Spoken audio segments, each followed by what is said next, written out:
Thanks for listening to the Rock Guitar Confinetial Podcast with Ryan and Scott. Today's episode, we take Brad Tolinski to task about his thoughts about the 90s and the 80s, and we talk about the pros and cons of paid meet and greets to your favorite bands. Stay tuned. Signal has got us now. Ah, avast. I think pirate voice is always welcome in every situation. You know what I mean? It's a great default. Exactly. Yeah. You're at a court-appointed meeting. You're like, "Oh, arr, there be the judge." Yes. Yeah. We'll swashbuckle through these. Exactly. So, I don't know if I've ever heard anything in my life than the idea that the 80s shredded itself to death. That might be the dumbest thing I've ever heard. You're talking about the Guitar World? Yeah, I would argue that it actually didn't shred itself enough. It should have shredded so much more. I wholeheartedly agree. Oh, do you now? Yeah, I can see you. Sorry, we're having levels issues. Oh, is your level lower than my level? Yes, I'm on. It's sort of like you're 80s rock and I'm 90s rock. There's no level low enough to put you that low. Yeah, that's why you can't hear my voice. Yeah, exactly. My voice didn't practice enough. You have to earn that shit, man. You have to earn the ability to be heard. That's totally. what practice hours are for, right there. Why don't you get that sort of way, and I'll sit there and entertain the folks. So, for those of you who weren't lucky enough to be around during the 80s and seeing the massive amazingness that is the guitar players of the 80s and the huge disappointment and fall off that was the 90s, I can just kind of tell you that there's a school of thought out there that the 90s were somehow kind of a readjustment back to the norm or something like that, to which I would say that is not true. That 80s were such, like, the highest level that you could possibly get to as a guitar player, as a genre.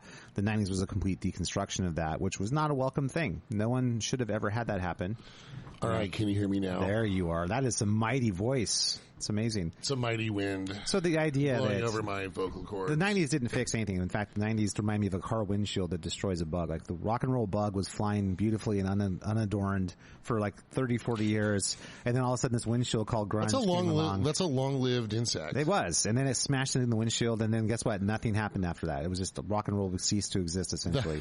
Yeah, that's what happened. The bug was definitely not a cockroach. Yeah, so if you're a giant, living amongst the Speed Queen washing machines in the post-apocalypse. The only thing that survives the apocalypse. Correct. No, but that being said, like, dude, there was nothing good that came after that. It was literally the apocalypse. Yes, well, we've covered this a lot. Yes, this is like our signature thing we talk about, actually. I guess so, yeah. So, well, here's how it's relevant. Okay. So I still get articles from Guitar World. It's a print magazine. Right.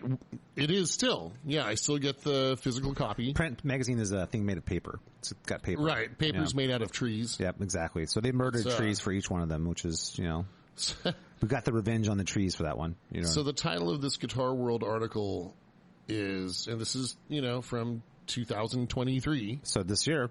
Yep. So this year. This isn't from back in the 90s or something. This is the current thing.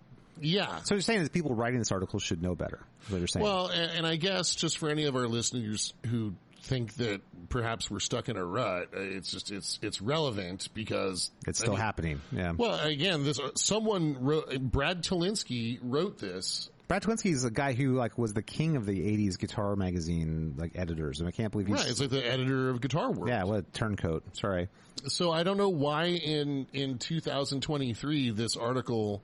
I'd love to shut up about the topic, but this article showed up in my feed. Yep.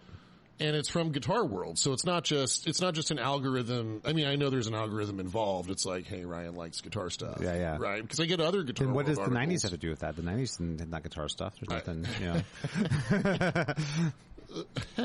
So that's why this is still relevant. Guitar World is making this still relevant. Yeah, well, read the paragraph that you were telling me about. This is like it's going to take a just so I can get the rage going. Just so I can start raging over here against the machine. Yeah, exactly.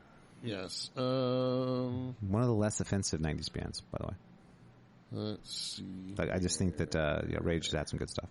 But they weren't great. They weren't awesome. There was no 90s bands that were awesome, unless you count maybe Symphony X or something.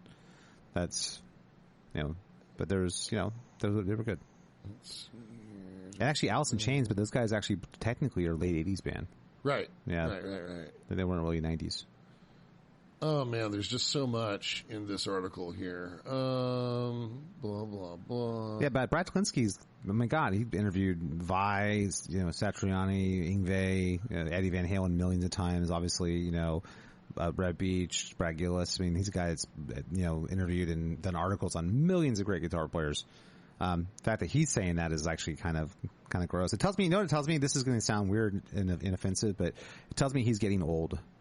Like when you don't, the screeching, shredding guitars. Yeah, he's going into I'm into Smith. I'm into blues now, that kind of thing. It's like you're getting old, dude. You aren't shredding anymore. Or hey, Lisa X, you're an awesome guitar player, but you gotta play something more like "Sunshine of Your Love." Yeah, that's real playing. That's melodic, and what you were doing wasn't. As soon as you start thinking to yourself, everybody listening, that blues really, maybe that really is your thing, then you've just crossed some kind of event horizon into old person land. So here's a couple of paragraphs. Okay. Story time with Ryan. And I quote, while some Guitar World readers mourned the loss of their well-coiffed heroes, why are you throwing in the quaffing? Who cares? Because it's a bone to the 90s grunge people who think of the hair bands, whatever, you know what I mean? I'd better well-coiffed than oily and never washed. Exactly right. Come on. Yeah, stupid. Yeah. Right? I don't remember the grunge bands having, except for the guy in that one band being bald. That band? The one? That band? There was... They all had long hair, too. I know. Weren't they called Live? I don't care. Which was so not clever. Yeah. But, and whatever. They all could have been bald. I don't care. Yeah. It's about how they sounded. Right. Yeah. By the way, Devo could actually play. Yeah, Devo was great. Yeah. So while some Guitar World readers mourn the loss of their well-coiffed heroes, many more breathed an audible sigh of relief. You no longer had to be genetically superhuman to play rock and roll or get a record deal. Being a talented schlub was just fine. Never just fine. That's not fine. No, that just means you gave up. That's all that means. What is that? The line Neil Peart did in the past, no ovation for your surrender or whatever it is. He's like, I mean, he's just spelling it out, right? It's just, and by the way, you don't need to be genetically superhuman to play well. You just have to play well. Yep. Yeah, exactly. You just have to play well. I'll have to find the guitar player's name, but Rob Rock, he's the guy that sings for Kristen Pelletieri. Yeah. During a portion of his solo career, he had a guitar player he had a genetic birth defect that affected his arms. Oh, wow. They're I don't know what it is. They're very short. He has 2 fingers on each hand or something like that. Wow. And he was Rob Rock's touring guitar player, shredding. Wow, it's kind of some Django Reinhardt stuff, man. It's like if Django Reinhardt were missing most of the bones in his arms. Well, Django Reinhardt famously had 2 fingers fused together on, his index finger in the middle and his pinky and ring finger were fused together in a fire. Right. Yeah, so then imagine that Django Reinhardt had his hand amputated and then reattached above the elbow. Yeah, I get you. So I mean, the you would think that person. I'll find out who the guitar player's name is, and we'll promote that guy. Yep. Killer player though, right? So you don't need to be genetically gifted to play well, dude. Ty Tabor isn't Yngwie Malmsteen, but he's still fucking great. You know what I mean? It's I don't. That's a bullshit statement too. Absolutely. I think celebrating mediocrity is really stupid. You know what I mean? It's. Yeah, so Tolinski goes on to say, and I quote, "You still had to play well. Stop. No, you didn't. We were there. You can't bullshit me. You can't gaslight me, Tolinski. Yeah, I was there. You know what I mean? I was there. I remember you could suck ass and still be in a big band. No, you know what I mean? Cobain's Exhibit 1, right? Let's see. You didn't have to play well, but you didn't have to lock yourself in a room like a Benedictine monk and practice arpeggios in 3 octaves for 10 hours a day. You can only do that if you want to be awesome, though. So don't you want the people who have record contracts to be awesome? To be awesome? Yeah, exactly. I don't understand that. It's really that to me is very pandering. So let's take another profession, okay? Okay, yeah. You don't have to spend 10 years in medical school to perform a kidney transplant. Yeah, or say if you want to do an Olympic floor routine, you don't have to practice 10 hours a day for 5 years. Just jump out there, man. Not at all. You got your jammies, go do it. You know what I mean? Hey, you don't have to. What elitists? You guys are such elitists. I know. You have to train for this. I mean. It's so stupid. You don't have to have an advanced degree in years of college to be an architect. You got tape and like stickers and stuff. Go do it, man. Dude, here's some mud.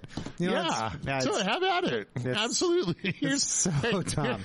Here's some mud from Woodstock 99. Exactly. Go ahead and build whatever. I don't care. It's a dumbass state. You know what it reminds me of? It's like raw meat though, to like the people who, you know, because you and I as instructors deal with this all the time. Hey, raw meat is delicious, man. I'll go for tartare any day. I mean in the sort of metaphorical raw meat. Like he's just throwing out raw meat to the people who never like got good, and like, no, you guys are totally cool, man. It's good that you didn't get good. It's actually better if you think about it. So it's like that's what he's thinking. You know, it's like so he's really taking to increase the subscribership. He's actually using the '90s technique by reaching out to the lowest common denominator. Common denominator. Yeah, which, by the way, you can only get same as the record advanced math. I just look at the whole thing as so dumb, man. It's just I've heard this argument before. Then also like, well, you know, music isn't a competition. I'm like, no, it isn't a competition. But to be able to express yourself fully, you should actually have mastery of the instrument you're playing. Here we go on to the myth of grunge guitar number 1. Okay. One of the biggest myths of the 90s was that the alternative musicians of the day were as primitive as cave-dwelling mud people. Yeah. Hey, you know what? We need to stop. Look, if you live in a cave and like we shouldn't be insulting the mud people. The mud people. That sounds pejorative to me. That's like, come on, man. Dude. Yeah, and also comparing anybody to grunge is so insulting. That's like, that itself is like the most dangerous thing you could ever say. So. There were many imaginative, if not downright sophisticated guitarists. I'm going to need to go get some mouthwash. During that era, including Nirvana's great insurrectionist Kurt Cobain. No! He wasn't good. No. He wasn't at all. I was there, man. This is a gaslighting I heard thing. it. I know. This is an article that actually... Yeah. And this is recent, folks. Yeah. Talk about revisionist history. Jesus. I can't wait to get to like the Hitler part. Like Hitler wasn't so bad. I'm sure that's what he's going to be saying next. You know, it's like, he was a ferocious rhythm guitarist who rarely lost the groove. What? That's bending over backwards to give a compliment there. This is insane. Yeah. It's all the years I spent practicing scales and virtuoso type riffs, Cobain was locking into those chords in a very connected way. That's what said. This is a Steve Vai quote. Steve Vai's a nice guy. He's a nice guy, and he knows that Cobain sucks. He's just not going to say it. You know what I mean? Dude, you're locking power chords in a very connected way. You know who else did that? Richie Blackmore, Yngwie, Tony Iommi, Halen, Steve Vai, Joe Satriani. You know. Kirk Hammett, you know. Everybody did that thing. Yeah, but way better than he did it, and could do other things too. You know what I mean? It's right. Yeah, it's that's a very disappointing thing to hear from Brad Tolinski. I got to tell you, that really is. It really is. Let's just skip to the next. If there's a grunge guitar myth number 1, there must be a myth number 2. I wish it was a myth. I wish grunge was all a myth that didn't actually happen. That'd be awesome. They wake up and say, "No, everything's still great." You know. Another great thing about in the 90s, being a slob was no issue. You could wear jeans or baggy shorts, a thrift shop T-shirt, and a flannel shirt or a hoodie, and be done with it. Okay, last time I checked, Tesla was wearing jeans and T-shirts back in the late 80s. Right, Metallica wore jeans and T-shirts. Megadeth. And that was totally fine. Exactly. Yep, right. Yep. Let's see here. That was a fantastic development if you had a gut or would rather pound a beer or 7 rather than spend a week's pay on a line of cocaine. Okay, why are we discriminating among people's recreational activity? Why is this a part of the Guitar World article? Yeah, but also like why are we promoting like weed over cocaine in a Guitar World article? It's honestly has nothing to do with your playing at the end of the day either. It's just stupid. You're right. It's just, and if you were balding and sort of ugly, it didn't matter that much. You could just grow a beard, get some tattoos, and shave your head. Okay, has anybody seen Toto? Also, Grim Reaper. Yeah, I mean, right. My God, you know what I mean? It's like, give me a break, you know. I invite everybody to watch the music videos of any of the mustache bands. Yeah, exactly. Right, from the 70s that got like when MTV hit, right? So yeah, like Rosanna and stuff. Watch a Blue Oyster Cult video. Yeah. Dude, okay, watch the video. I invite everybody listening to go watch the video for Dust in the Wind by Kansas. Yep. Mustache band. Dude, I don't know which member. It's like they're wearing tuxedos, but they've got like giant like beards and like 70s fros, and like it's awesome. Seriously, it's like someone said, okay, we're going to film a music video, so you find something to it. It's like Rush wearing the kimonos. Yeah, I know. You know, it's like, oh crap, we have Image, so what do we do? Well, there's some kimonos. Yeah, put those on because you guys aren't Japanese. That doesn't make sense either. But yeah, you know what? The thing that also strikes me as I remember hearing this, and this is something that blew my mind, is the idea that it was not attainable or it wasn't like a relatable 80s metal. It was not relatable to your average person. And I always think like I started playing in the 80s. I never thought it wasn't attainable to me. I just knew I was going to have to work for it. It wasn't going to wake up. Yeah, I never thought to myself I could never do that. I thought I'm going to do that. Right. I never thought like I can't do that. You know what I mean? And what kind of defeatist attitude is that too? Like, well, that's too hard. I could never do that. It's like, yes, you can. Do you want to do it? Then you're going to do it. You know what I mean? And the idea that I'm just going to be a half-ass guitar player and write half-ass music and sing half-ass songs and that's good enough and it's just me being authentic is bullshit. You know? Here's his next section. This one really drives me nuts. Ha! Oh man, Unplugged. No, plugged. Yeah, that's not an evolution. That's a de-evolution. Yeah, exactly. I want plugged, dude. I remember being a kid thinking, "Fuck, why is everybody sitting down on stools and because playing acoustic guitars? Man, it's real. We're going to bare our souls. You know, this isn't like those guys jumping off the risers and doing splits and stuff. You know, this is for real. This isn't, you know. I mean, I was saving my money to buy a Marshall half stack. Yeah, exactly. At the time. No one wants an acoustic. It's true. Yeah, it's only really half a guitar, an acoustic guitar. I remember being a kid starting on the acoustic guitar and working my ass off to earn the electric guitar. Yep. And then I get my electric guitar and they're like, hey, MTV Unplugged. Yeah, I know. Or the Christmas when my cousin got me, and, you know, love Tesla. Yep. Love Tesla. Oh, talking about the 5-man acoustic jam. Yeah, I remember opening this. It was from my cool cousin Shelly, who would always get, like, one year she got me, you know, she bought me Kicks album. Oh, like Blow My Fuse or something? Blow My Fuse. That's a great record, man. It is a great record, right? Like I knew that while all the like the rest of the family was maybe afraid of the Satanic Panic and stuff. I knew Cousin Shelly'd come through. Kicks is just a rock and roll band. Yeah, it's a rock band. Yeah, totally. It was just a rock band, no big deal. I mean, I was a kid. I was maybe 10 or 11. Kicks ass. There's a lot of great stuff on that, man. It kicks ass. It does. It kicks. Well, Kicks famously kicks a lot of ass live too. I mean, that's that band was amazing. It's also part of a balanced breakfast, along with Corn Trucks. Yeah, Corn Trucks. It goes better with Corn Trucks. Corn Trucks tastes a lot like Kicks. It's just there's a lot more like grass and manure. Now there's more minerals in Corn Trucks. There's minerals and such. Corn Trucks, like Kicks doesn't include minerals and such. Grows bones. Yeah, you're not going to find any manure on the ingredients list of Kicks, but Corn Trucks, Kicks. Some manure makes it into every bowl of Corn Trucks. Exactly. They can't filter it out. And Kicks, to be fair, had lots of rat feces too, so that, you know, it's just a different kind of animal, you know. That's right. Yeah. So, so I remember just like I thought I was going to get. I was like, "Rad, I can finally crank Modern Day Cowboy." Yeah. Right. Well, you could have. You just got by Mechanical Resonance. It was right, but I got 5-man acoustical jam, I tell you, which is fine, which is great, but 11-year-old me was disappointed the acoustic I was like, guitars. dude, why are they all sitting on stools? Why are they playing acoustic? Although what the fuck? That is a great record, though. There's a lot of great stuff on it. Again, it is, but not for 11-year-old me. That was a huge record for them, by the way. That was a moment. You know, anyone who likes the whole Unplugged nonsense, you've got Sacramento's very own Tesla to thank. Tesla is a great band, for sure. Frank's an amazing dude. Totally. But I love... The three I totally love are Mechanical Resonance, Great Radio Controversy, and Busted Nut. Those are awesome. Awesome. Great records, top to bottom, you know what I mean? Yep. God, it's so good. Undoubtedly. Actually. I mean, so good, man. And they're still doing it. Yeah, it still kicks ass now. It's great. Especially like that first record. But him and Tommy were definitely a little bit more hungry on that first record. They were really kind of going for it. You know what I mean? It was really cool. Let's see. What could be more, quote, authentic than stripping your biggest songs down to their bare essentials, than playing them on a Gibson Hummingbird with no amplification?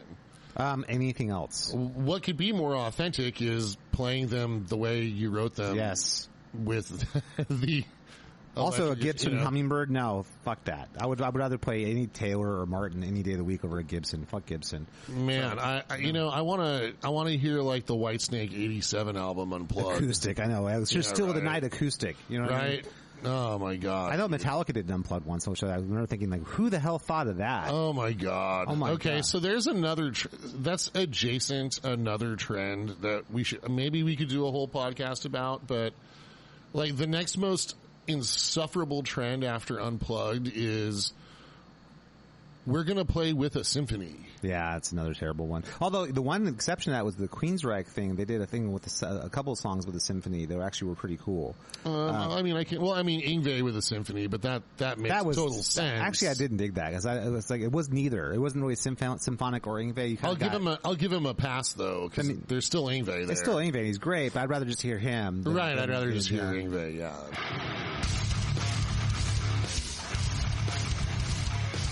Thanks for listening to Rock Guitar Confidential with Scott and Ryan. Please make sure to like, rate, and subscribe, especially you, Brad Tolinski. Now back to the show.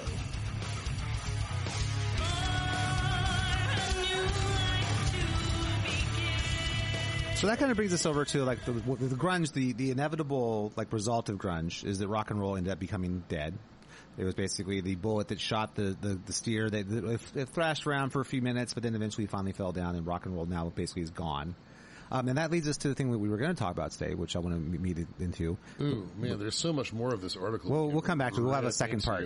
But we're going to talk about paid meet and greets with bands. And like this really ties right in what we're talking about here, like why that ended up becoming a thing is once the grunge thing happened and then rock became uncool anymore, guitar and rock music in general went to the wilderness for about 10, 15 years.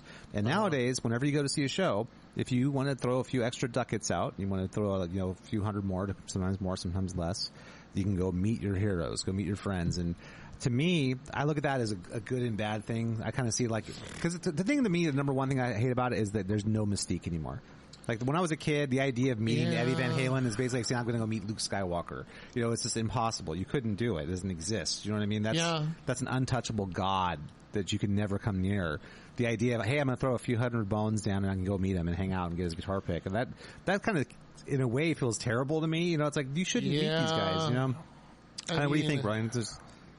Well, I mean, do you want me to take it from my own personal perspective or from the artist's perspective? Like, let's start with your perspective. Am I me or am I Paul Stanley? No, you're you. So. Oh, I'm not going to pay money to meet any man. Yeah. Fuck that, dude. Yeah. You know what? We all shit and we all die. And there's some other things we do too. There's some other things on top of that. Yeah, but man, the shitting and the dying. Dude, I'm not going to pay a single penny to meet another mammal. But there's lots of people who will, though. And so that's just from my perspective. Does that not degrade that person though in your mind if you just pay a couple $100 and go meet them? It seems like kind of like.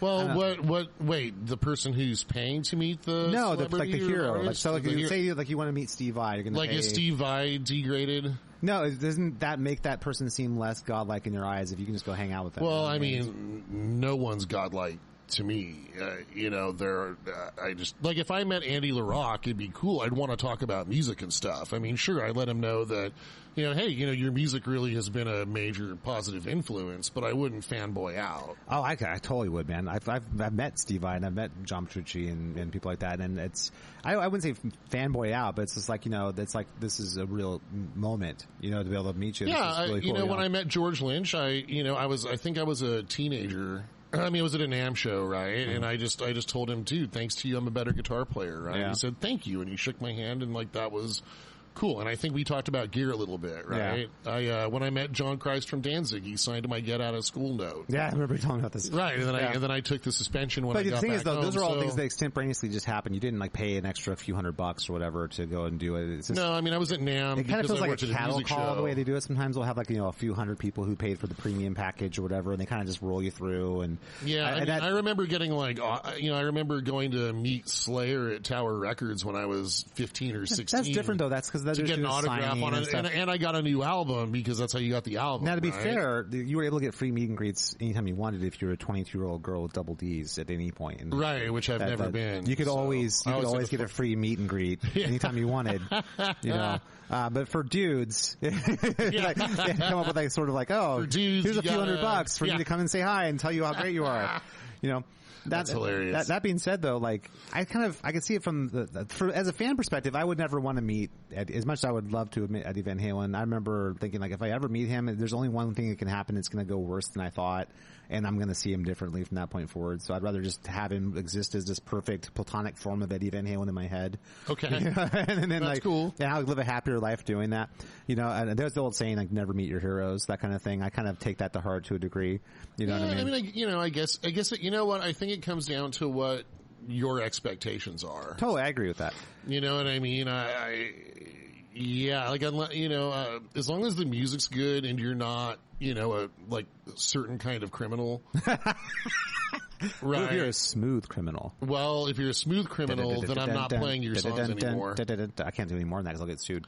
All right. I told a cover band I'm not going to play MJ songs anymore. After Michael Jordan songs, but famously Michael Jordan. Yeah, right. I'm not going to do if I could be like He went into rock and roll for a short time. That's right. And then decided to come back to basketball. The MJ songs, as they came to be known. And no artists at that level. There's other people. So saying I'm not going to play Michael Jackson stuff anymore. I know it's also Quincy Jones stuff, and I hate to throw everything out. Toto stuff, if you think about it. Yeah, right, totally. Dude, Beat It's one of the songs that made me want to play guitar, and that's Lukather and Eddie Van Halen, right? You got it, exactly. Now, from the artist perspective, though, the meet and greet thing makes all the sense in the world if you consider that all the income of most bands is touring income, and then when you're playing at venues, you got to pay for the venue, the security, the venue itself. The venue takes a cut of merch, so if you're going to try and make up for that and get your margins back up, then you just sell the premium packages to people, and then they'll come and get a couple hundred people, come pay an extra few $100 each to come out and meet you, shake your hand or whatever, and that's no muss, no fuss. So from an artist perspective, I get it why it happens. It makes sense, but I just feel like it's bad for like the mystique of rock and roll. There's and that, I would tie this back to the rock and roll fantasy camp thing too. Like with the same thing, you could pay for $1,500 for a 3-day thing or whatever it is. I'm not sure how much. Yeah, but I mean that's also can be like a music educational thing as well. Is it though? Isn't it just really kind of? I've got a friend, that he does that, man. He does he just got done being in his band coach was, Gary Hoey. Oh, that's cool. Right? So I can imagine the guys that were in Gary Hoey's band learned something valuable from Gary Hoey, right? So, I guess. I mean, if that's the only thing you're doing is your education, I think you're going to come up pretty short. But if it's part of a bigger picture of how you're educating yourself as a musician, I could see that. Yeah, I mean, it's just it's like doing Weekend Warriors at or Skips, like the baseball right? fantasy camp, and you go out and for a weekend, and these retired baseball players come out and play ball with you and stuff like that. Yeah, I mean, if you're a person who's serious about playing baseball, although recreationally, but if baseball is your hobby, I mean, you could pick up some valuable. So I think there's an educational.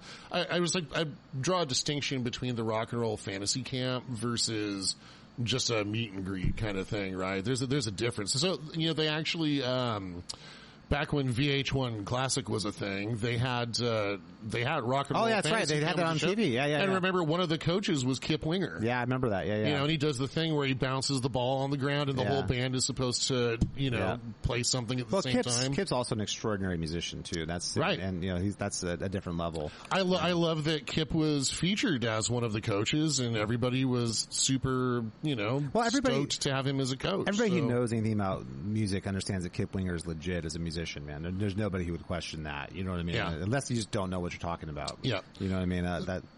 Yeah. So I think if you're paying money to actually do a band performance program, and it just so happens to be one of the celebrity programs that's offered, then there's value in that. I guess the thing I'm thinking music education involved. You're totally right. The mystique though, the sort of because when we were kids, you look at the album cover and you see maybe there's one picture inside, and you see this is the band. Oh, sure. And there's just your imagination runs wild. These guys, what must they be like? Whatever. You see maybe a video on MTV for 3 minutes or whatever. Right. That's your entire interaction with the band. So if you're listening to their music constantly, you're just imagining Oh, absolutely, it just man. makes your imagination roll. But when you can just go pay a couple of bucks and go meet the person and hang out with them, it just feels like that just makes it so it becomes more transactional. It becomes less sort of like this. It's just not as mystique filled. See, I don't understand speaking for myself, like I'm not going to pay any amount of money to meet another mammal.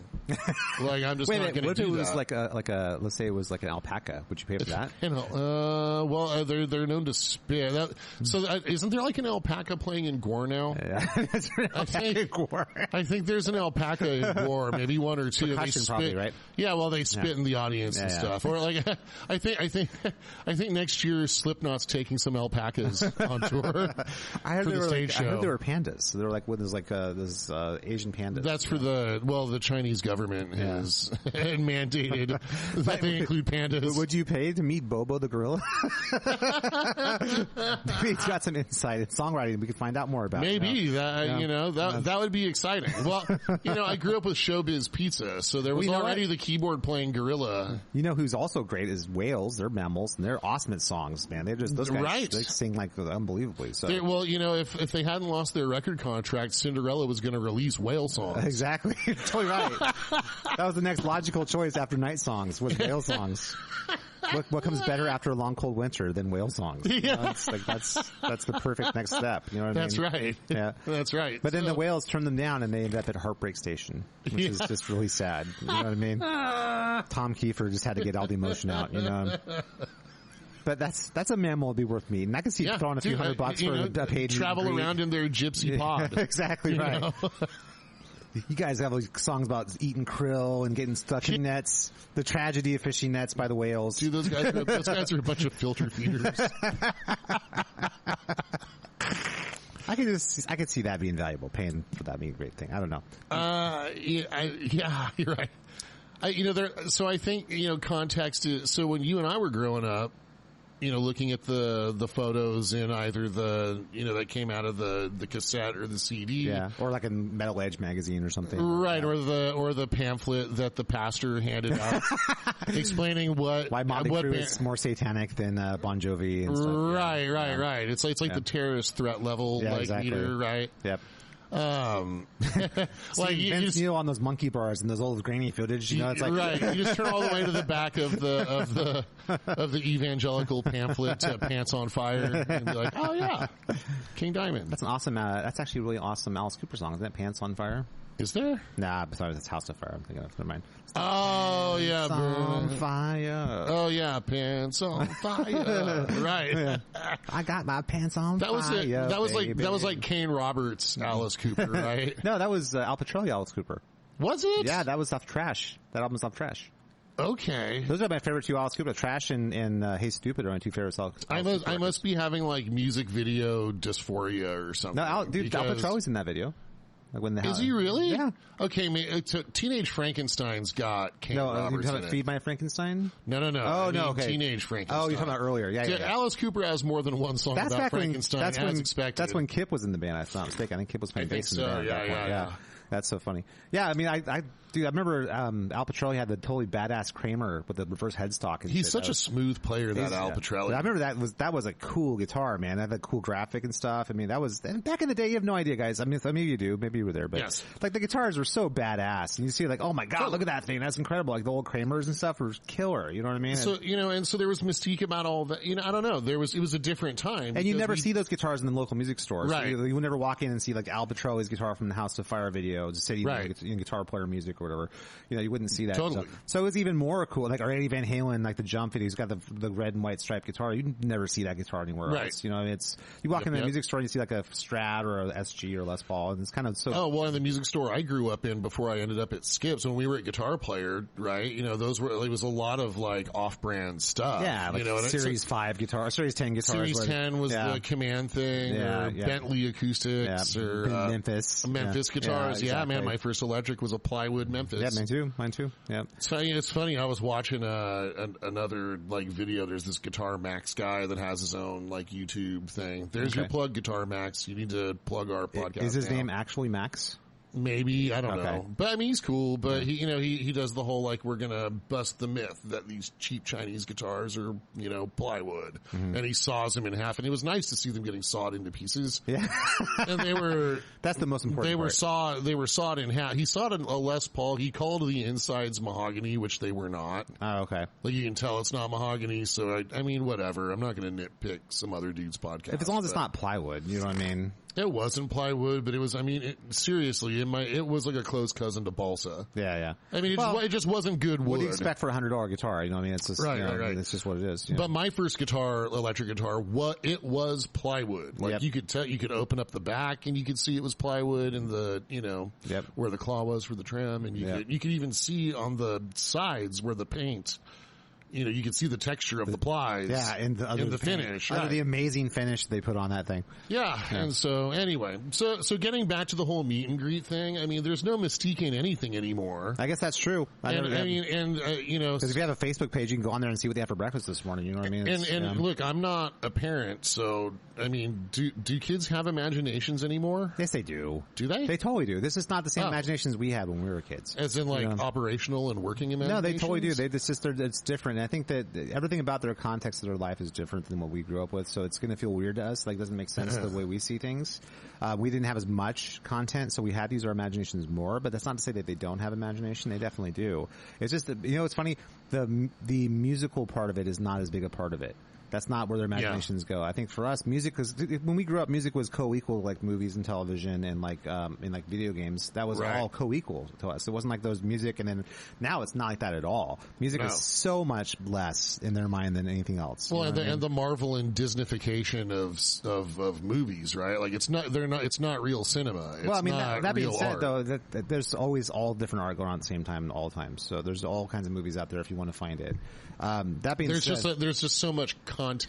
Yeah, exactly. It's really not that as much as it's more like the social media part of it and the TikTok and YouTube and stuff. There's so much content. Like, it's a tsunami. Let's take TikTok, right? Yeah. So, like, content is not art. No, I agree with that.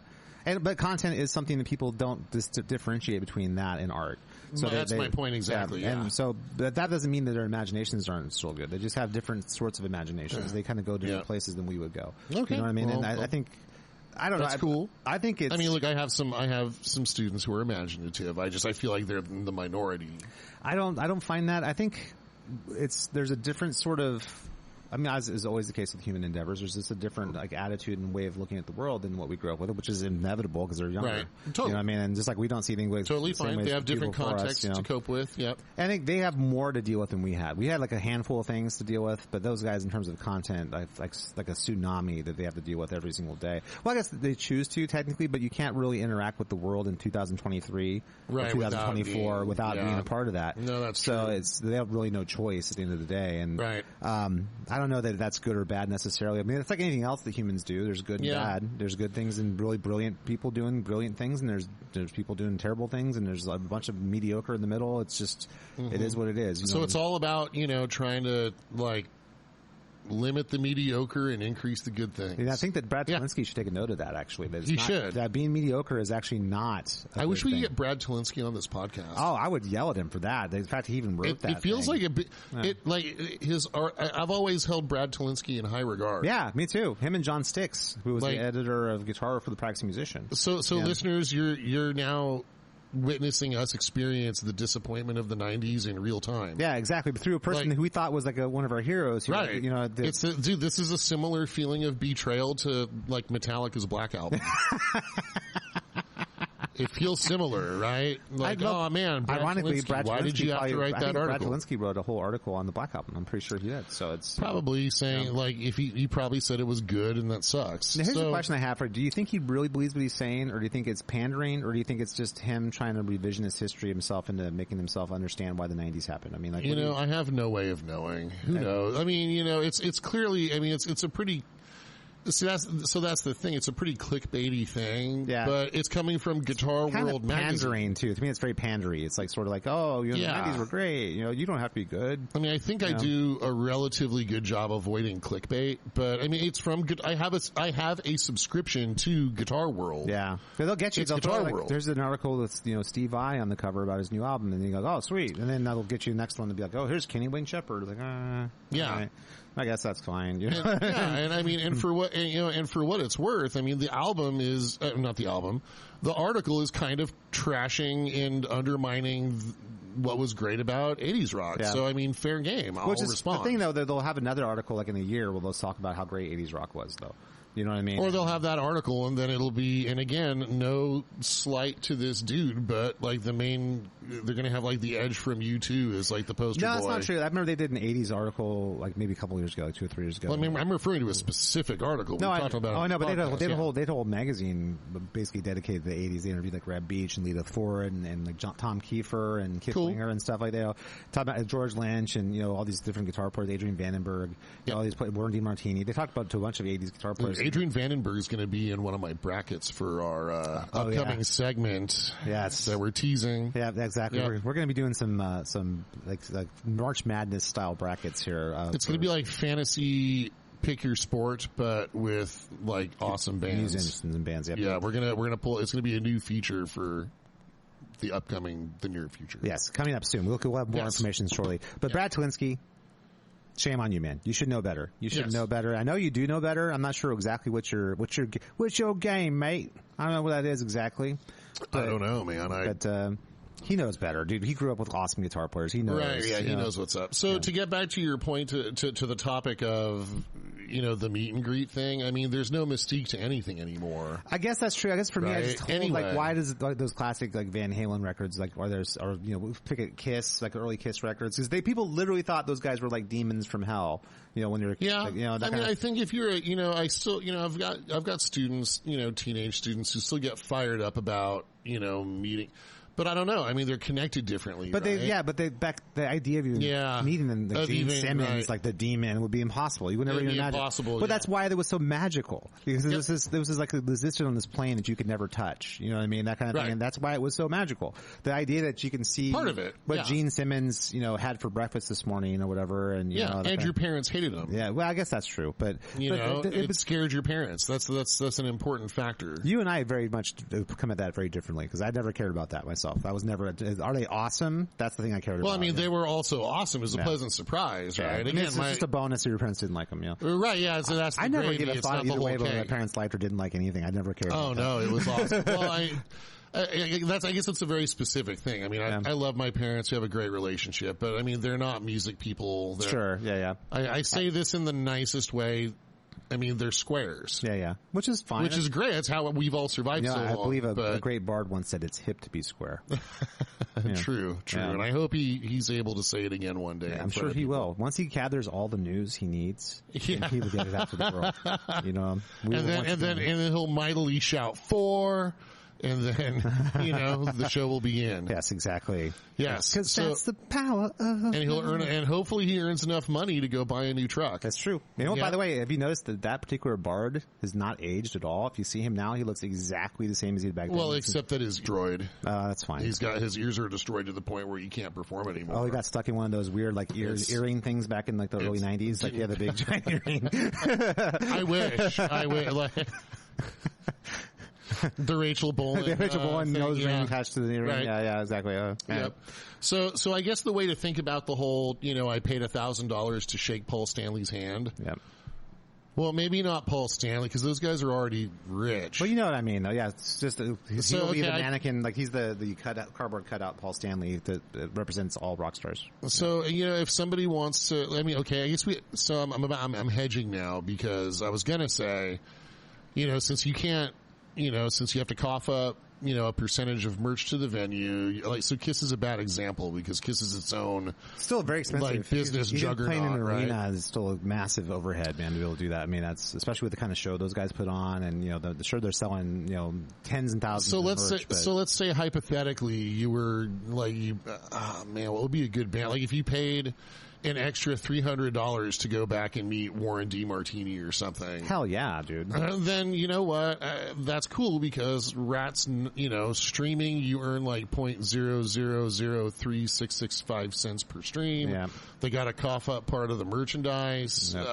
Not to mention, you know, there's pirating that still goes. Like, you can't make money. Are you taking your profits? We're bringing everything full circle, folks. Yarr, right?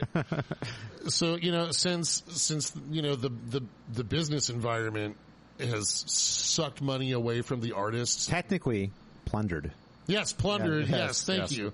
Since to use the proper parlance. Yes, since people who are not the artists have stolen the booty from the artist. Arr. Right? Then you gotta, so if somebody who has the means wants to contribute a $300 donation to whatever Rat is now, if that helps Warren DeMartini, by the way, fine. My understanding about Warren specifically is he actually is a trust fund kid. He actually inherited quite a lot of money. So I think it was like the Campbell Soup fortune or something like that. Yeah, exactly. Totally. So that's why he's not so hot to try about touring anymore. So pick some other band. You know what I mean? But if it's a band that needs the revenue, and if they can sell a meet and greet to someone who can afford it, and if that helps the band and makes the other person happy, then man, I'm all for it, I guess. That's a very, very positive way to look at it, Ryan. I appreciate you saying that. God damn it, Scott, quit making me be so positive. You know what's fun? Another thing that blew my mind too is I actually heard George Lynch talking about this when he's promoting his latest instrumental album, that I guess like some rich dudes will just pay him to come play on their albums.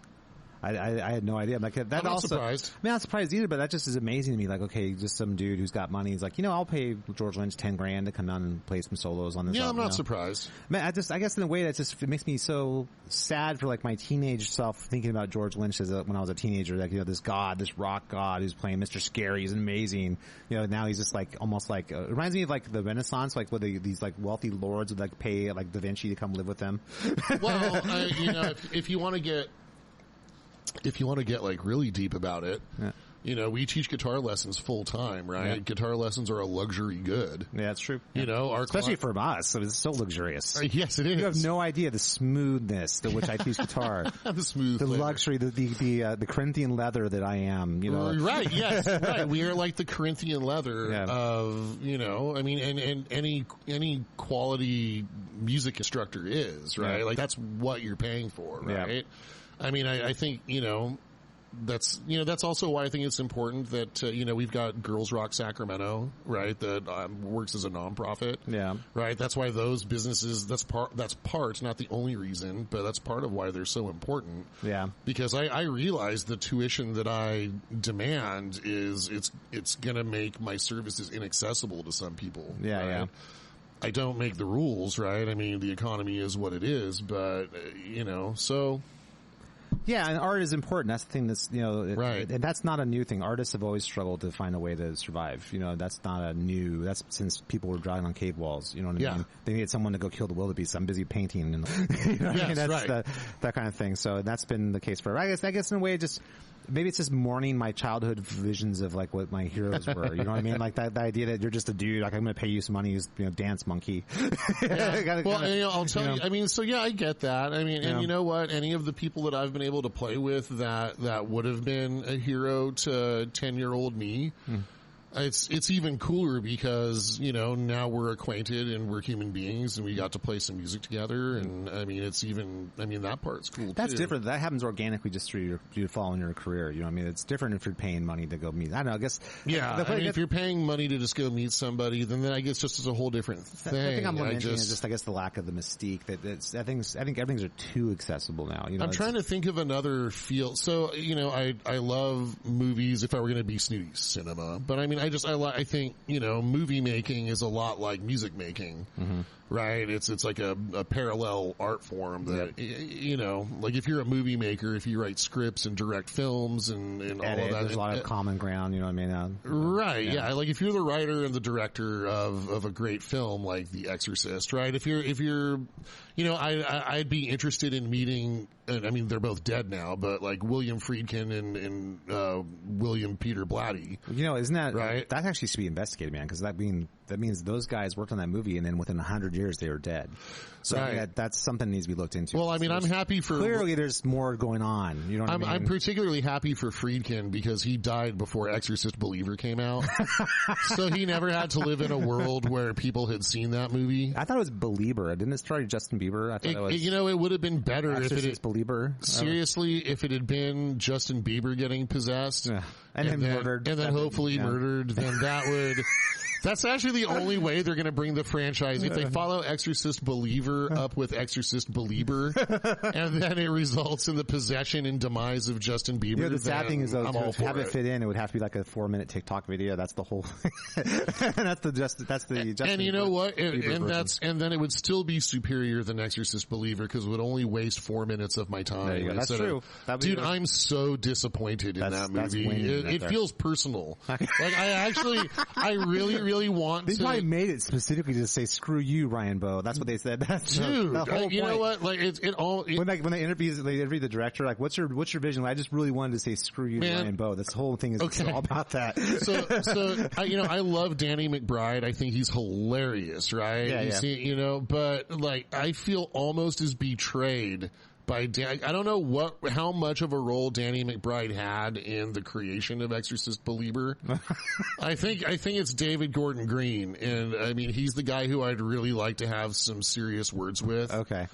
I want answers. I want dude, what the fuck were you thinking? There's a means just called the internet, and there's lots of ways to just throw your rage out there and throw it at the world. No, I want I would need to be in a room and talk to the guy face to face. That's a good idea. Okay, wow. That was a fun intervention by Satan. That's okay. That's, I think, the universe's way of saying we need to wrap it up. Nice. So, well, I hope you guys enjoyed this episode of the Rock Guitar Confinetial Podcast. That was cool. We were talking about The Exorcist, and then we had a technical difficulty filled with feedback. When you taunt Satan, the only thing that can happen is positive. We know this. So, I mean, yeah. Well, all right. I mean, hey, shout out to Satan out there if you're listening, pal. Yeah, Mephi. That's what actually called it. Mephistopheles, yeah, right. No, we're overdue to go have some goat skulls filled with virgin's blood. As you do. All right, yes, guys. As one does. So. Thank you so much for listening to this episode of the Rock Guitar Confinetial Podcast with Ryan and Scott. And please make sure to rate and subscribe to this podcast. And also please make sure to check out our band website at www.exagesband.com. That's www.exagesband.com. And all of our links to our social media is there, so please make sure to follow us on social media, on Twitter and Instagram and Facebook and all those kinds of good things. In fact, for Facebook, things become really important as we get into the bracket thing we were talking about earlier today. In the meantime, please make sure to subscribe to this, and I'm very grateful for everyone listening to this and getting to this to the very end, even when Satan came in himself to say stop talking. Well, that was good. Dude, we're going to have the actual interview with Satan. At some point. Yeah, I'm trying to book it right now. Gotta get hold of people. It's right. Crazy. Well, I was hoping for like a co-interview with like Satan and King Diamond, and maybe with at least one of the guys from Stryper. That's true. Michael Sweet probably got. Yeah. Although I hear Robert's the kind of like spacier, kind of more fun dude. So I don't know. Oz Fox. But we'd have to talk to a drummer, though. I mean, is that really something we want to do? We'll get Oz Fox. There you go. That'd be great. Okay. Thanks, guys, for listening. Talk to you next time. All right. Peace.